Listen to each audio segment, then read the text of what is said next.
Now any other question? What time is your dinner?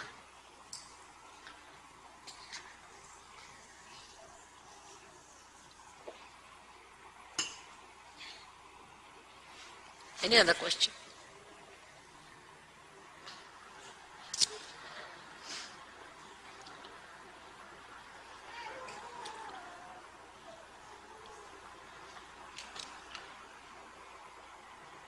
It seems that many of us here don't really know about the Hamnsha chakra. About what? About the Hamnsha chakra.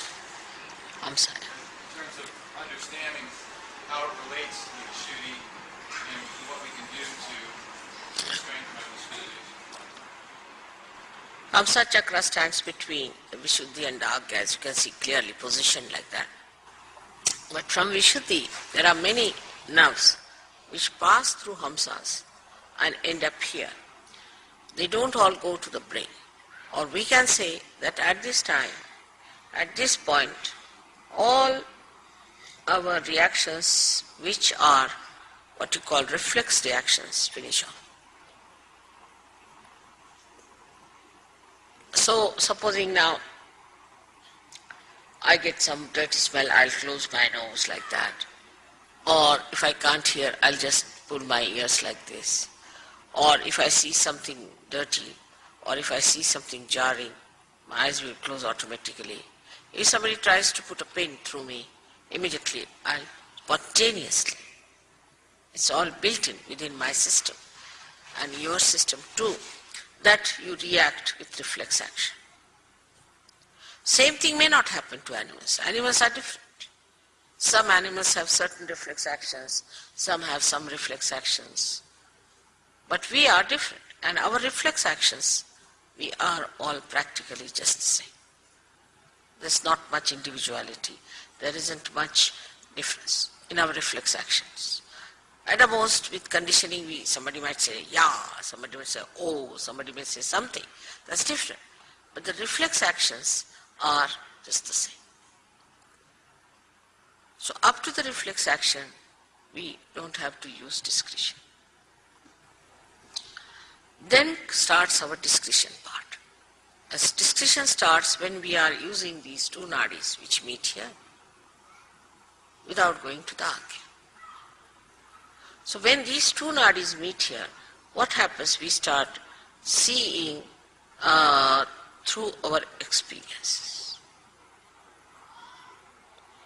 First would be a reflex action, automatic reflex action. The second is when, supposing a child, if you tell the child, now this is hot, don't put your hand there, he won't listen. Put the child. With the experience, he will develop reflex actions, the conditionings of it. So thus reflexes are built in within us. Also, they are built in within us with, we should say, with other conditionings like, you see, in a country, supposing there's racialism, or in a country like ours, there's a caste system, then person react according to what they have learned from childhood. All these conditionings could be of the present day when you are born. You could have been yourself born in last life in, say, Africa. Today you are born with a white skin, so you have started sort of calling that African, you have become. All these conditionings can be built into your Hamsa chakra, which have come from your training of the mind. You can see the experiences of the mind, the experiences of the society, of your knowledge, of your education, the way you are conditioned can be built in here, in the Hamsa chakra. And it reacts to things which has no meaning. If you I hate someone, why? Because that person wears a blue jean or something, or you can say a green shirt. Now this is built in your mind. Or sometimes this falling in love also comes from the same kind of a conditioning. Supposing you had met somebody who had, say, blue eyes and was kind to you. So you have fascination for a person who has blue eyes. There's no pure idea about beauty, there's no pure idea of happiness, there's no pure idea of aesthetics. All is conditioned. For some people this is beautiful, for somebody this is not beautiful. So this is the place where these interchanges take place between both the nadis. And here the Hamsa lies outside the path of Kundalini. They sort of come out here, out of the path of Kundalini. It's very surprising. When the Kundalini moves, she goes from Vishuddhi direct to Agya. Now, how can we improve our Hamsa then? It's a big problem. Because if our Hamsa is sick, is over-conditioned, the Kundalini cannot work on it. It just gives up. Now, so for Hamsa we use all these physical things. Like I said, put the ghee in the nose. Keep it in a way that it is nourished properly. Because Kundalini, if it tries to, too much will have problem. Problem because as it is, most of our time we spend in such a manner that your Hamsa things become what you call the epithelial cells, the linings become dried out. Now when the Kundalini rises, she may try to create a problem more for that dryness. Maybe. So it is kept out, but it has an effect in the sense that even if there is a light outside, it can fall inside. So it's not the Kundalini directly that affects your Hamsa. It is like when the Kundalini awakens, you yourself see now that a person is, whether he is fair complexioned or dark complexioned, he is a human being, you reason it out and Hamsa clears out. Then you see yourself that, oh, I am very egoistical. You start seeing yourself through your Agya. Start seeing that I am so conditioned. So you reason it out. And that's how you correct your conditionings. This is what is Hamsa Chakra. So Hamsa Chakra cannot be done if just you are a realized soul, but is an effect, is the symptom of your Kundalini awakening. Some people think that you develop discretion just as the Kundalini rises. Is it wrong idea? No. That has to be deliberately seen, that you build up that discretion within yourself. But once it is built, for example, my discretion is absolute.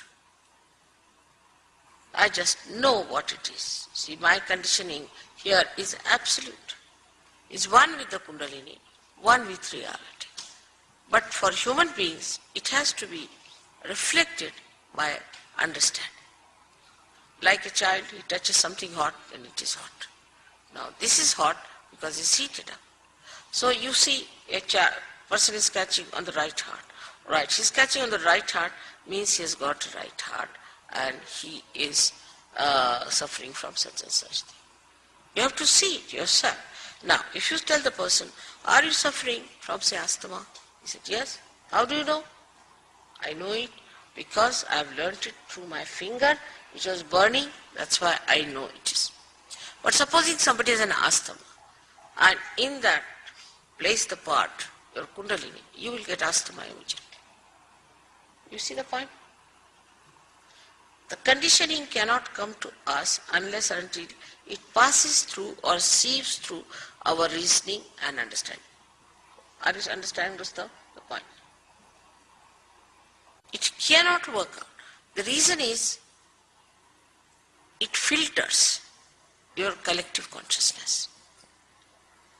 Otherwise you go near a person who has AIDS and you become collectively conscious that he has AIDS. And if you imbibe all that into you as a conditioning, you will get it. But you are separated. Like a person who reads, say, there's a very nice story about this, Jerome has written. Like one man, he went and read Materia Medica. Went and told doctor that, doctor, I have all the diseases except for one, which is housewife's knee. He said, how is it you haven't got it? Because I am not a housewife.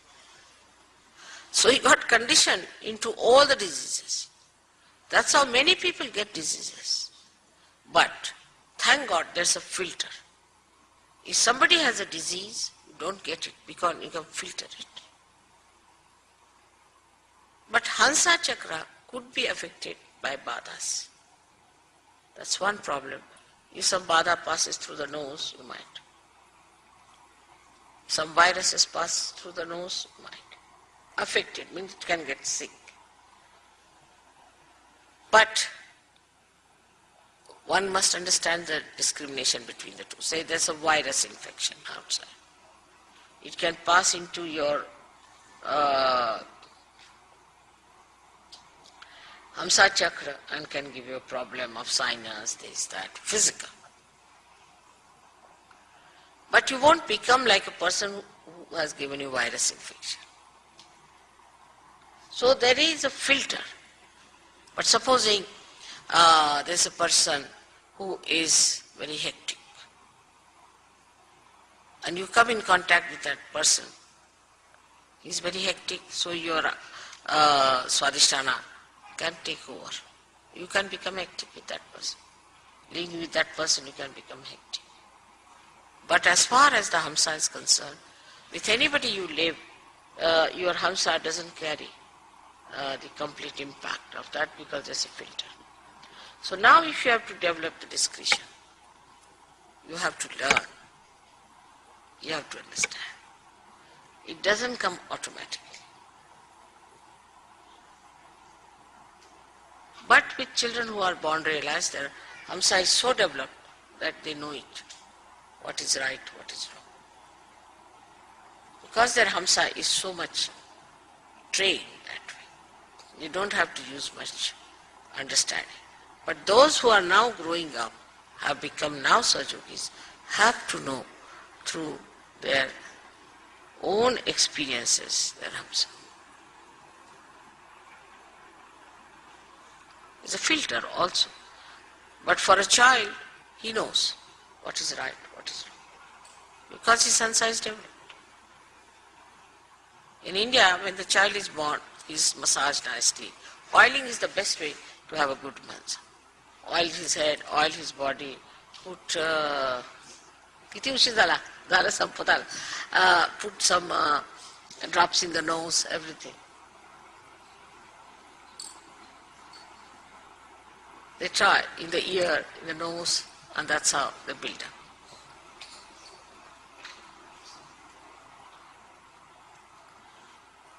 So, what I have to say that physically you should help your Hamnsha chakra by using ghee and all that, and mentally you should use it by learning things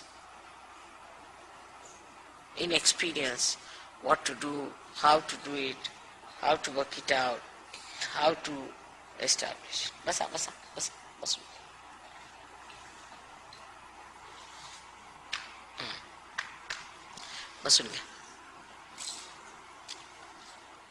That is how Hamnsha chakra grows and makes you discreet. That's why a tradition is very important. Tradition gives you the growth of the Hamnsha chakra. And then you go on discarding whatever is wrong out of that tradition. Then again you keep whatever is good. You give it to your children, to your children, to your children. So the discretion comes to a person who is traditionally built up better than a person who has no traditions.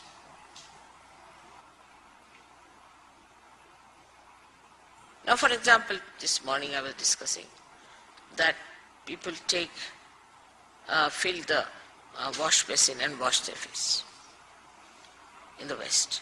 In India, we cannot conceive of it, cannot even think of it. I mean, people don't know it can be done. Because in traditional way, it has come out that if you're washing your face and again your water goes into there, then all the dirt is in it, again you are using the same water. So you cannot have complete. So always use running water. Traditionally, we have learnt it. So it's so much in our heads, in our discretion, that we cannot even think of such a thing. Simple thing that Muladhara must be cleaned and washed. Any Indian you take it, he knows that is, because they must have had some problems before. Whether he is in the north, is in the south, east or west, ask him. Auspiciousness is another thing. Is so much imbibed in the tradition. But if you have a tradition, say, of doing things which are absurd, also you can have traditions like that. Like very primitive people have all kinds of traditions which are very absurd. I was told that if you go to Ladakh, what they do, somebody dies, then keep the hand of the dead person in the house all the time like that. They think that that helps. But with tradition which is wrong, by discarding that, they will understand is wrong. So the more traditional you are, the ancient you are, you learn many things. Like we would say, English are in a way traditional. So supposing there's a lady coming down and you are coming with a lady, then the man will be in front automatically. He'll just move. But if she's going up, then man will follow her. Just happens automatically. Because traditionally they have learned that if you are going down, the lady may fall or something, so we should be in front. So what you call as the traditional habits of person gives you this Hamnsha. And these habits are built better and better with trial and error methods. And that's how you develop it. Now for people who are Sahaja-yogis, it's much easier to imbibe them. Because if you see something, yes, that's wrong, you should not do it, finished. But you should be so clear-cut about it, I should determine. It works out, your answer will be all right. But you tell them 10 times, still they'll do the same thing. Then that means that Hamnsha is not willing to accept.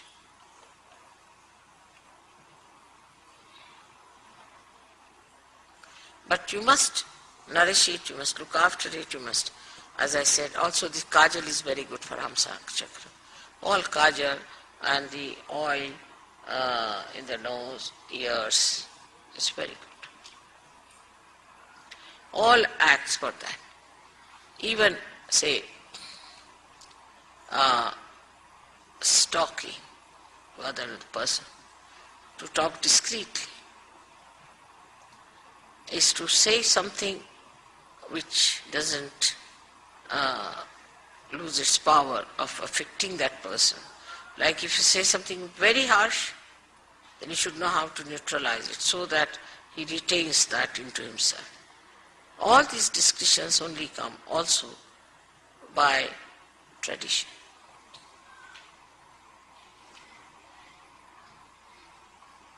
When you find something that is futile, in a collective way, in a tradition, drops out. So the blessings of the tradition is great, but greater are the blessings of your spirit. And the blessings of the spirit are such that through your vibrations, immediately you know this is wrong.